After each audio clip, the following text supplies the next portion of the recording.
ബാഹുബലി എന്ന ചിത്രത്തിലൂടെ പ്രേക്ഷക ശ്രദ്ധ പിടിച്ചുപറ്റിയ ഒരു നടനാണ് പ്രഭാസ്. ആ ഒരു ചിത്രത്തിലൂടെ തന്നെ ഇന്ത്യൻ സിനിമയിൽ തൻ്റേതായ ഒരു ഇരിപ്പിടം ഉറപ്പിച്ച നടനുമാണ് പ്രഭാസ്. രാജമൗലിയുടെ സംവിധാന പാടവത്തിൽ ഏറെ പ്രേക്ഷക പ്രശംസ പിടിച്ചുപറ്റിയ ഒരു ചിത്രമായിരുന്നു ബാഹുബലി. ബാഹുബലിക്ക് ശേഷം പുറത്തു വന്ന ഒരു പ്രഭാസ് ചിത്രമായിരുന്നു സാഹോ എന്ന ചിത്രം. ഏറെ പ്രതീക്ഷകളോടെ പ്രേക്ഷകർ കാത്തിരുന്ന ഒരു ചിത്രവും കൂടിയായിരുന്നു സാഹോ.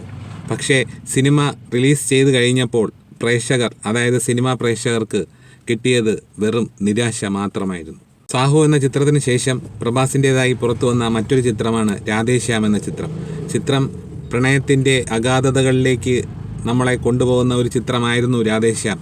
പക്ഷേ രാധേശ്യാമിൻ്റെ മേക്കിങ്ങിലുണ്ടായ പിഴവുകൾ കാരണം ആ രാധേശ്യാം എന്ന ചിത്രവും ഒടുവിൽ പരാജയം ഏറ്റുവാങ്ങുകയാണ് ചെയ്തത്. 2023 ജൂണിലാണ് ആദിപുരുഷ് എന്ന പ്രഭാസിൻ്റെ മറ്റൊരു ചിത്രം റിലീസായത്. ഈ സിനിമയിൽ രാമായണത്തെ വികലമാക്കി ചിത്രീകരിച്ചു എന്നുള്ളതാണ് ആ സിനിമയുടെ പരാജയത്തിന് കാരണം. ഇന്നോളം ഞാൻ കണ്ടിട്ടില്ല ഇത്തരത്തിൽ രാമായണത്തെ വികലമാക്കി നിർമ്മിച്ച ഒരു ചിത്രം. എന്തായാലും ആ ചിത്രത്തിൽ പ്രഭാസ് ആയിരുന്നു നായകൻ. സിനിമയ്ക്ക് ഒരുപാട് കോടികൾ വാരി എറിഞ്ഞ് നിർമ്മിച്ച ഒരു ചിത്രമായിരുന്നു ആദിപുരുഷ്. പക്ഷേ അതിൻ്റേതായിട്ടുള്ള യാതൊരു നേട്ടവും അതിന് ആ സിനിമയ്ക്ക് സ്വന്തമാക്കാനുമായില്ല.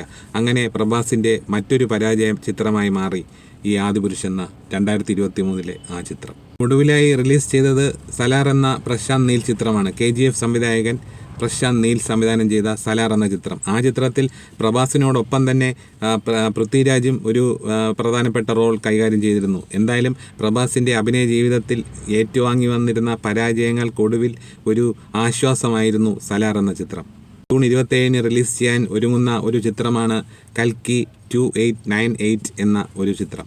ആ ചിത്രം ഏകദേശം 600 കോടിയോളം ബഡ്ജറ്റിൽ നിർമ്മിച്ചിരിക്കുന്ന ഒരു ചിത്രമാണ് ഈ സിനിമ. അതിൽ അണിനിരക്കുന്ന താരങ്ങളുടെ കൂട്ടത്തിൽ അമിതാഭ് ബച്ചൻ, കമലഹാസൻ, ദീപിക പദുക്കോൺ എന്നീ ഒരു വൻ താരനിര തന്നെ ഈ ചിത്രത്തിൽ അണിനിരക്കുന്നുണ്ട്.